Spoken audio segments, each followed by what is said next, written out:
दहाय मोनसे खोथा बुंदों जे फिफानो होखाबाय हाया दिनै फिसाफोरनो आरो बिहैबावबाय जै हरै हैनांगौ लोगो लोगो फिफानो केन्सेल खालामो एफा मोजां मोजां दंफां नुयोब्ला जोंना आये एथ' सिफ्टि ओंखारथारगोलै बे मैदेरखौ बुथारनानै गामि एसे हल रानलायना जानायबो रेकर्ड दं। बेनिफ्राय जोंनाव माखासे देवानिफोर मानसिफोर दङ बेखौथ' जों बयबो मिथिलायगौ। आं जुदि सोङो ओरैहाय सोरनावबा दाथ' बुंनाय नङा दायो बेलासियावबो खोन्थादों जा देवानिया उमुग्रा बेसेबां लायो 1 बिघायाव 2000 2500 सासे मानसिनो मोनोनो 20 बिघा होमबा बियो 50,000सिम खाङो सासेनिफ्राय बियो टारगेट लागासिनो दं टारगेटआ बेबायदिनो ओंखायनो जेसेबां बेबायदि मानसि दं दा मोनायावनो दैखांनानै जेलाव सोनांगौ दा मोनायावनो लाइफ बिसोरखौ जेलाव सोगोन आरो ओरैबायदि जेलाव सो जोंनि फरेस्ट डिपार्टमेन्टनि वाइल्ड लाइफनि आन्दाराव जेसेबां आयेन दं बसायनानै खारन आयेना आयेन जोङो आयेनखौ गावनि बिदानि थाखाय फंबायनि थाखाय आलादा गुबुननि थाखाय आलादा जुदि बाहायो बे जानाय नङा। हाग्राखौ जोंनो नांथारगोन जिब जुनारखौ जोंनो नांथारगोन। दिनै बड'लेण्डखौ बाहेरानि मानसिया मानि थाखाय मिथिगौ क'क्राझारनि थाखाय मिथियाथ' मानि थाखाय मिथिगौ जोंनि बे बड'लेण्ड इउनिभारसिटिनि थाखाय सिआइटिनि थाखाय मिथियाथ' मिथिगौ मानासनि थाखाय बे गान्दानि थाखाय बे मोसानि थाखाय बे मैदेरनि थाखाय बे दाउनि थाखाय बे सिख्रिनि थाखाय सोर सारा पृथिबीनि मानसिया मिथिगौ। ओरैबायदि रेकर्ड दङ मुलि होनानै बुथारखो ना मारै बुथारखो मैदेरखौ बुथारनानै गामि एसे हल रानलायना जानायबो रेकर्ड दं। बे बोरै जाखो जोंनि जायगाया जाहैबाय गल्डेन लेंगुर मोख्रा गुफुरनि थाखायनो सारा फेमास आरो दाबो जुदि जोङो मोजाङै दोननानै टुरिस्ट लाबोयो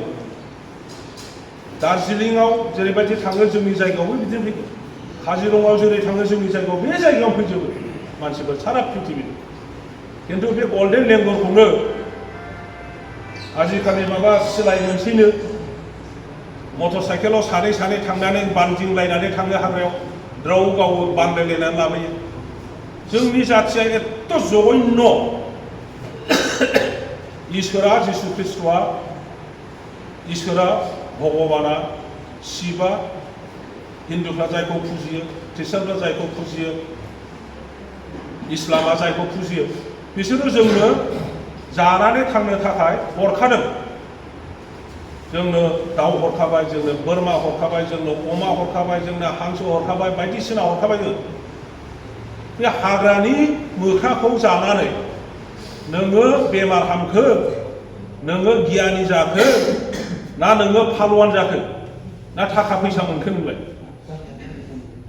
आरो बेबायदि स्वभाबनि मानसिफोरनि जोलैया फिसा फिसौफ्रा माब्लाबाबो गियाननि लामाथिं थांनो हाखाया बेखौ बयबो मिथिगौ गुनि गियानिफ्रा। दा अब्ला जोङो रायजो बिनो गोरों हारिया रायजो बिलायग्रा देश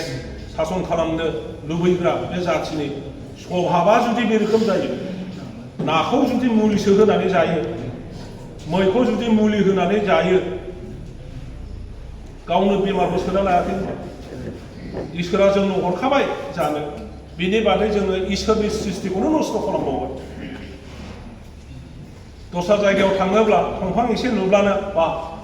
बेखौ ओरै ओरै खालामनांगौ ओरै खालामनांगौ जोंना जथ' दंफां गिदिर नुयो आयै 15,000 मोनथारगोनलां बेवहाय नङा एफा मोजां मोजां दंफां नुयोब्ला जोंना आयै एथ' सिफ्टि ओंखारथारगोलै बे ल' जों बेबायदिसो सिन्था खालामो। गतिके बेफोरखौ बन्द खालामनो हायाब्ला जोंनि हारिखौ सारा पृथिबीनि मानसिया मुगैगोन। आं दिनै खावलायबावनो लुबैदों इएम बिथांखौ स्ट्रिक्टलि माने सासन खालाम फरेस्ट डिपार्टमेन्टखौ बे अन्थाइ बालानि माबा नेटवर्क बानायनानै ट्राकनिफ्राय एथ' थाखा उमुकनिफ्राय एथ' थाखा टटेल बन्द' खालाम दंफां मिल UPPLनि दिनाव जोंनि चिरां गुवार समस्तियाव गंसे नङा गंनै नङा खयथा दे सोर बुंनो हायो फरेस्टनिफ्राय ना बुंथ' पाब्लिकआ खयथा बुंनो हायो 29टा बिसोर 28टा होनदों 29टा मिल बानायदों दा बे मिलनि आदारा अमा फिसियोब्ला आदार होनाङा होमबा नोंनाव गुन्दै गैया नोंनाव अफ्रि गैया हाथायनिफ्राय बायना लाबोनांगोन ना लाबोना आदार बे 29टा मिलनि आदारा बहनगोन बे हाग्रा फोजोबनाय नङा हाग्राया फरेस्टआ दिनै हमथाबाय जुजिसोमोन हमथाबाय दा गैला बहा मोनगोन बेनि आदारा गामियाव गामि मोनसेयाव सोरनाव खान्थाल बिफां गिदिर दङ एसे फिथाइ थाइफ्रुथारनाय बाहाय थांना बुंनोसै आदै मा नायबाय थादों आंलाय एथ' होनसैलै आङो हरदो हरा बियो दिनै थाङो दिनै हरा गाबोन थाङो गाबोन हरा बारे बारे थाङो बारे बारे हरा सानसेखालि फिसाजोआ बुंबाय मालाया मबाइल गिदिर गिदिर लायो आंहा मबाइलानो गैया आंनोबो मबाइल नांगौ बोराबबाय ओंखाम जाया क्लास फरायनाय बन्द' खालामनो नागिरबाय उफाय गैला बिफाया लांदोलै बिदिब्ला हरदो फिसाजोनो मबाइल बायनानै दा बेबायदि जायो गामियाव जेसेबां दंफां गिदिर दं साफा दा खुनु बर' गामिया दिनै समाया नों जोंनि गामियाव थां फांसे बिफां गिदिर गैला नोङो दर' गामियाव थां गरसिंपारायाव थां बान्दुगुरियाव थां समग्र बेंटल थुक्राझार बामोनगाव दंफां गिदिर गैला गामियानो समाया होमबा जोंनाव खन्थाइया बोरै ओंखारगोन हो दंफां सारि सारि गय सारि सारि उमुक गामि होनलायनाय गैला बियो दा बिथिं थांगासिनो दं जोंनि समाजाव गतिके